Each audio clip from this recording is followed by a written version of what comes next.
TikTok မှာ trend ဖြစ်နေတဲ့နိုင်ငံခြားတီရာမီဆူဆိုင်ဒီလိုမျိုးတီ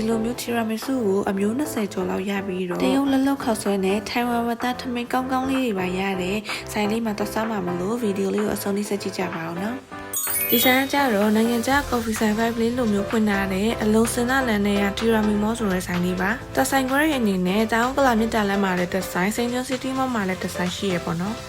သူစီမာလေးဒီလိုမျိုး coffee ထဲမှာတီရာမီဆူကိလေးထည့်ထားတာလေးကတော်တော်လေးနာမည်ကြီးရဲ့တီရာမီဆူရဲ့ချိုအေးရတာလေးနဲ့ coffee ရဲ့ခါတက်ရတာလေးပေါင်းဆက်လိုက်တာကျတော့လေတော်တော်လေးကိုတောက်လို့ကောင်းပါတယ်ကိတ်ကိုတစ်ဖက်ချင်းစီစားရတယ်လေဒီလိုမျိုး coffee ထဲမှာနှစ်ပီးစားတာပို့ပြီးတော့မိုက်တယ်ဒီကတီရာမီဆူဆိုလို့ရှိရင်လေကိတ်သားနဲ့နဲ့ဒီလိုမျိုး cream သားပြည့်တဲ့နေရာမျိုးလေးကိုတလုတ်စားတာဟိုကလေတော်တော်လေးရတာရှိရဲ့တခုဆိုတခုလုံးဝအိစိတ်နေအောင်စားရမှာကျတော့လေဒီလိုမျိုးဒူရင်တီအဖက်လိုက်ကိုပါထည့်ပေးထားတဲ့ဒူရင်တီတီရာမီဆူကိတ်လေးပဲအတီးကလည်းမွန်ထောင်းတီကိုတုံးထားတာဆိုတော့အရသာလေးကလည်းစိတ်ပြီးတော့မွေးနေရောဒီလိုဒူရင်တီအဖက်လိုက်ကြီးကိုကိတ်သားပေါ်တင်ပေးထားတာကလေဒူရင်တီကြိုက်တဲ့သူတွေအတွက်ဆိုလို့ရှိရင်တော့လုံးဝနှိပ်ပန်မယ်နော်ဒါဆိုလို့ရှိရင်လည်း strawberry အသေးစိတ်လေးပါထည့်ပေးထားတဲ့ strawberry တီရာမီဆူကိတ်လေးပေါ့နော် strawberry ဂျမ်အပြည့်နဲ့ strawberry အသေးစိတ်လေးပါတော့လေသူ့ရဲ့ရတာလေးကချိုချင်လေးနဲ့စားလို့ကောင်းတယ်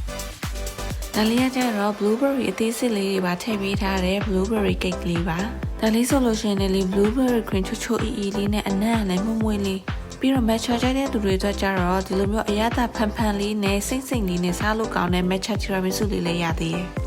ဒီဆိုင်မှာလေတီရာမီဆူအမျိုး20ကျော်လောက်ရပြီးတော့တရက်နဲ့တရက်မထက်အောင်လို့လေအရသာရှင်မျိုးစီကိုတစ်နေ့တစ်မျိုးစုံအောင်ခင်းမိထားတာသူစီမှာလေကိတ်လေးပြင်အောင်မှဒီလိုမျိုးတရုတ်လက်လောက်အမဲသားခောက်ဆွဲကောင်းကောင်းလေးပါရသေးတယ်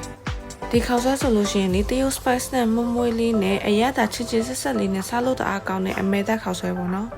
အမဲသားဖက်တွေဆိုလို့ရှိရင်ဒီနူးအီနေအောင်ပြုတ်ထားတာတော်တော်လေးလည်းမွေးပြီးတော့စားလို့ကောင်းတယ်ဆိုင်လိုဖတ်ထုတ်ချက်တဲ့သူတွေအတွက်ဆိုလို့ရှိရင်တော့ဒီကဖတ်ထုတ်အိုကလီကတော့မပါမဖြစ်ပဲအသားအများကြီးလဲပါဆိုတော့လေသူကတစ်ခုဆိုတစ်ခုလဲစားရတယ်ဒီတပွဲမှာ10ခုပါတာအောင်မှ8000ပဲပေးရတယ်ဒါလေးကကြတော့အမဲသားကိုနူးအိနေအောင်ပြုတ်ထားပြီးတော့သူ့ရဲ့အမဲသားအရေးချိုလေးနဲ့စားလို့တအားကောင်းတဲ့အမဲသားစွပ်ပြုတ်ခေါက်ဆွဲလေးပါခေါက်ဆွဲတွေကလေတပွဲဆိုလို့ရှိရင်အသားအများကြီးပါပြီးတော့တယောက်စားလဲကောင်းကောင်းစားလို့ရတယ်ဒီလိုတယောက်ခေါက်ဆွဲကောင်းကောင်းလေးစားချင်တယ်ဆိုလို့ရှိရင်တော့ဒီဆိုင်မှာလာစားကြည့်နော်ပြီးတော့ဒီဆိုင်မှာထိုင်ဝမ်ဝတ်သားထမင်းမီနူးအသစ်လေးလည်းထွက်နေရဆိုတော့ဆိုင်ရတစ်ခါတည်းမှာစားခဲ့လိုက်တယ်ဒီထဲမှာဆိုလို့ရှိရင်လေအသားတွေလည်းအများကြီးပါတယ်ပြီးတော့သူ့ရဲ့အသားအစားလေးနုနုအီးလေးနဲ့မွမွေလေးစားလို့တအားကောင်းတယ်